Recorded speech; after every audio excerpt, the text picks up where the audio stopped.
Hey guys, what's up? Welcome back to another video, and today I will be doing a review of the Boming M19. And now this is a pretty unique looking hexacopter, as you can see here, and I bought this one from gearbest.com. I bought it for $25, but I believe a couple other sites have it. I'll have links down below.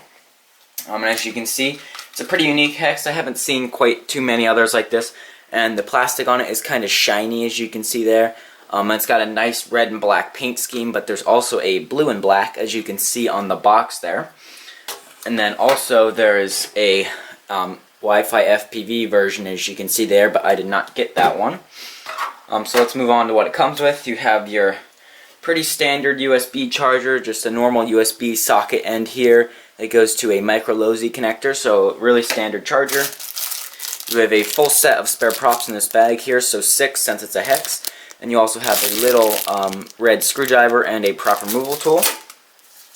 Then you have a manual here. It's pretty much worthless because, you know, it's just bad Chinese translated manual. The only part that's worth anything is this little diagram here to show you what the buttons on the transmitter do.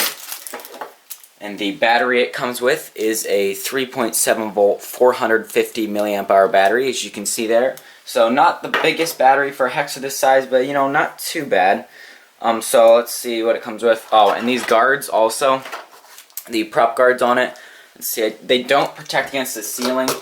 There's a little kind of like a nub on the body here that does that, so your props won't hit the ceiling if you hit that. And they also have these prop guards that are removable. They just clip on with 2 clips there. And they also have these little stubs for landing feet, but you don't need them, but you can if you want. They don't really affect it too much. And on the transmitter here, let's go over this. To recalibrate headless mode and the accelerometer, you put both sticks down to the left and it'll blink and wait for that to be done. And then put both sticks down to the right and that'll reset both of them. And on your right shoulder button, you have your flip, so press that and then give a direction on your right stick. This is mode 2, and you'll do a flip in that direction. And I believe your left stick is turning on and off lights or the camera. Let's see, it says camera. Yeah, I think if you press it, it'll do pictures, and you hold it, it's videos. And then on the throttle trim, if you press up or you click up, it'll change your rates. And there's 3 different rates, and the yaw does change. And on here, you have headless mode on this top right button, and then you have return to home on the middle button. And I forget what the bottom button does, if it does anything, but and then over here on the left, these buttons over here are all fake. They're just plastic. Let's see, the sticks on it are pretty nice. They're nice and long for a pincher, so thumb flyers or pinchers are like this, and it's a good sized transmitter. It fits the hands well. And the sticks are really nice and smooth. I really like this transmitter for how cheap it is. For the battery, to charge it with the stock charger, it takes about, let's see, how long does it take? An hour and 10 minutes is the charges that I've been getting off the stock charge. And flight times with the guards on, I've been getting about 6.5 minutes, and with the guards off about 7.5, so that's pretty nice. It gets pretty decent flight times, even though it's not the biggest battery. Let's see, it has about a 15-second low voltage warning, so that's not too bad. But since it gets longer flight times, it does bring the battery down a little bit farther than some of the others. It brings this one down to 3.4 volts, which isn't damaging the battery at all, but you will have to charge it just a little bit after it's cooled off to get it back up closer to storage charge, which is at 3.8 volts, so just be aware of that. Let's see, it flies pretty nice. It has 3 different rates, and the yaw is really fast in all the rates. It does change, so fast yaw. However, in high rates, it's kind of a little bit maybe too fast. A little bit too touchy with the transmitter because it can kind of spin out on you.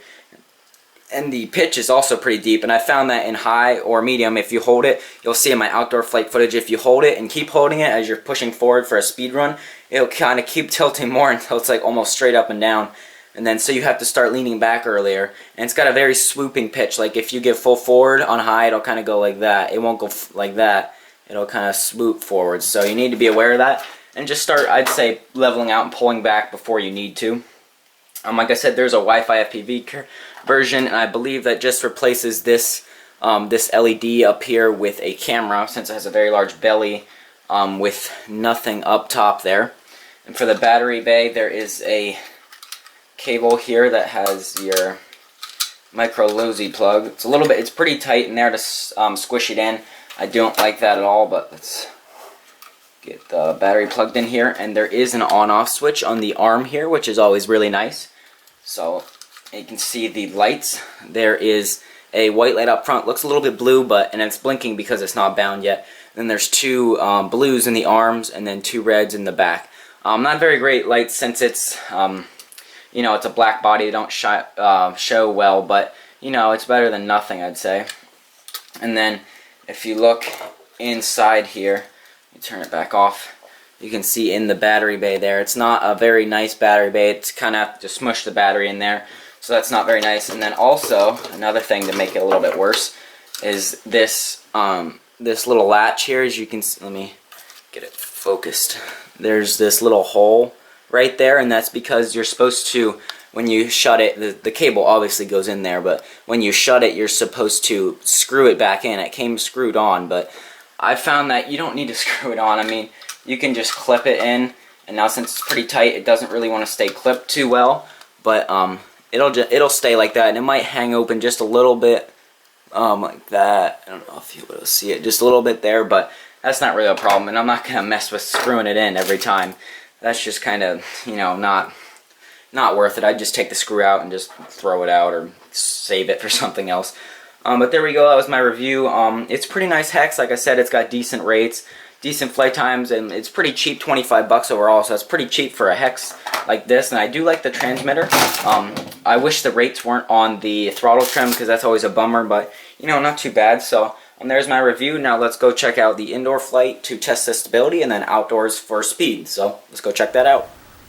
Okay, here we are for the indoor flight of the Boming M19. As you can see, I have the prop guards on here, so it's going to be in its heaviest form, and I have it bound up to the stock controller here.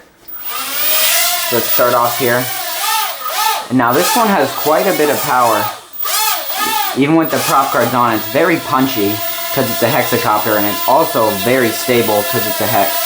Let me manage my throttle here, but otherwise that's hands off. Besides throttle management, just a little bit. So you can see very, very stable. Still hands off there, so very stable hex. You can see it looks pretty cool with the prop guards on. You can see there. And then you have that white headlight up front, which is really bright. And then you have the two reds in the arm, or two blues in the front arms and reds in the back arm. And the prop guards actually don't protect against the ceiling. The top of the canopy does. There's a little nub there, so you're not going to hit your props against the ceiling, which is nice. And now this is yaw and low rates, so even in low rates, that's a pretty decent yaw there. You can see really nice yaw and low rates. And then here is low rates pitch, so decent pitch for low rates, but it is very swooping. Like here, I'm giving full rate pitch now, so it kind of takes a little bit of time to get there. It's not... it doesn't have latency on the control, it's programmed to be very smooth. And then we click it up into medium rates, as you can see the yaw is even faster, so very nice yaw there. And then here is medium rates pitch, so once again swooping, but even deeper. And then here is high rates yaw, you can see pretty fast yaw there. So nice, good, fast yaw on high. Actually maybe a little bit too fast, it kind of spins out just a little bit. If you're flying, so you have to go gentle on it in high rates. And then here is high rates pitch. You see pretty deep there. And this one actually, if you're flying outdoors and you're holding it for a long time, it'll actually kind of pitch too much and kind of like tilt over, so it's like almost straight up and down, which gets you crazy speed. But then you have to be aware that you need to start pulling back on the stick before you need to, because it takes a little bit of time to swoop it out. Now here is a high rates funnel. So that's full pitch and full yaw and high rates. Trying to move it around while I was funneling, but wasn't working. Drifting a little bit to the right. Let me trim that. Okay, there we go. Got a good funnel going. There's high rates funnel. You can see not the deepest pitch, but a nice fast yaw gives you good funnels.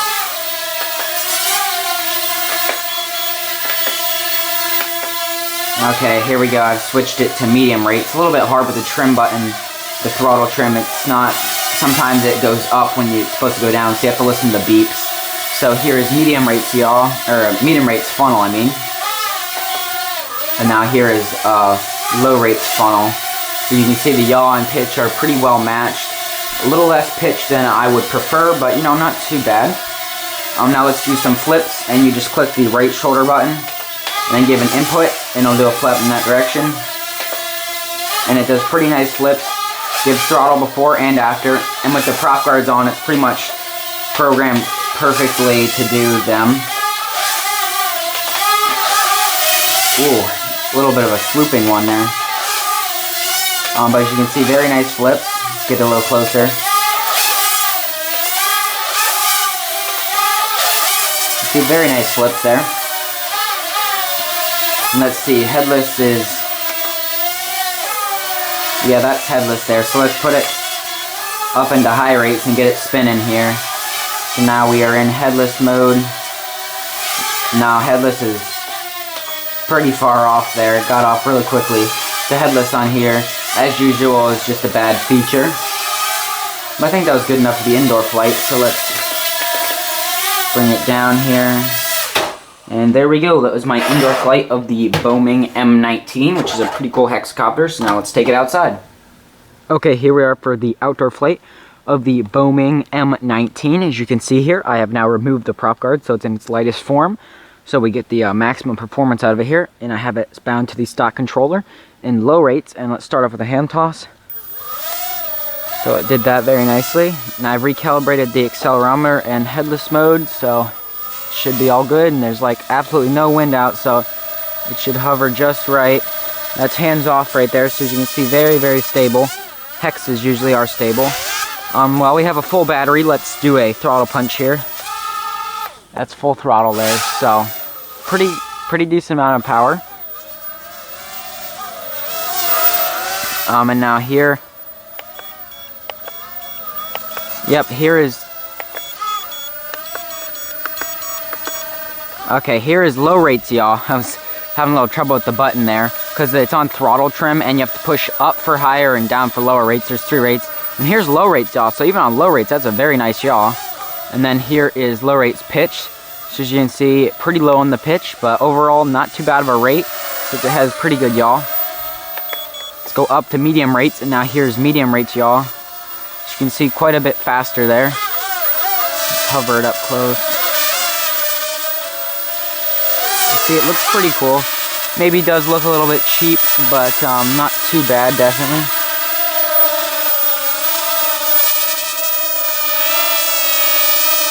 Okay, so there's medium rates, y'all. And now here's medium rates pitch. You can see not too bad on the pitch there. Now let's go up to high rates. So here's high rates pitch. So a little bit more, not great, but pretty good pitch there. And it kind of takes a little bit to get to it. Like it's kind of a slow swooping pitch, but that's good. Makes it nice and smooth.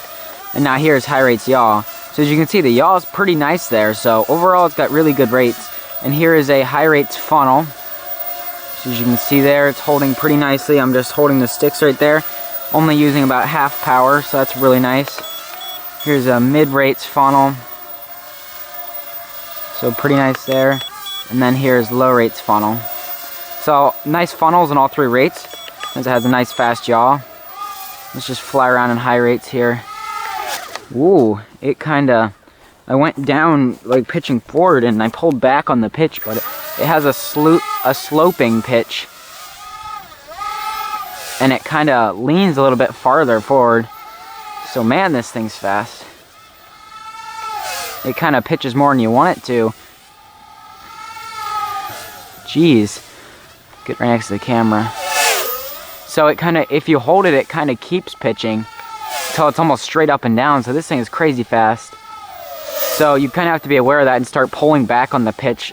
And it's kind of swooping, so you need to pull back before you need to, because it takes a little bit of time. Yaw rate's a little bit touchy. It kind of spins out. The transmitter's not too sensitive. So, like, it doesn't respond that well. But let's put it down into mid rate, see what that's like. Very fast, definitely. This one's very nice. Man, this thing's fast.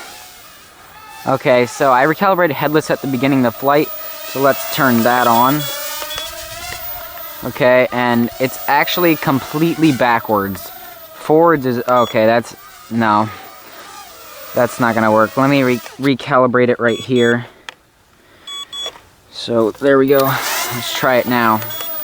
Okay, there we go. Headless is working. So now let's spin it, and it seems to maybe have a faster yaw rate in headless. So headless is working. That's forwards, backwards, left, and right. So it seems to be working okay, but it's just really not a good feature. It's kind of pointless, I'd say. But headless is working pretty well. Getting off a little bit, but now let's push return to home, and it does come back. It just basically pulls back on the stick. Actually, it came back. I don't know if that was because it's off. Yeah, it just... Return to home was... They're not really good features without a GPS. Oh, I forgot I was still in headless mode. That's why I was going crazy. Okay, let's bring it in and do some flips. And you just click the upper right shoulder button. And then give an input. It has plenty of power and does pretty nice flips. You can see there. And it gives throttle before and after, which is something a lot of them are doing now. So that can be a good thing if you have it more weighed down with, say, the prop guards. But, you know, overall, pretty nice hex. I think that was good enough. As you can see, there's a white light up front, and then there's 2 reds in the back and 2 blues up front, but they're not too visible in the black body. So there we go. That was my review of the Boming M19 hexacopter. It's a pretty nice cheap hex. I believe I bought it for $25. I bought it from GearBest. Transmitter's not too bad. It takes 6 AA's. I don't like that, but you know, not too bad. The lights could be better, but it does have an on-off switch. Has good rates, good flips, and it's very fast. It has a lot of power to it. So overall, I do recommend it. Please subscribe if you aren't already, and I'll see you in the next video. Bye.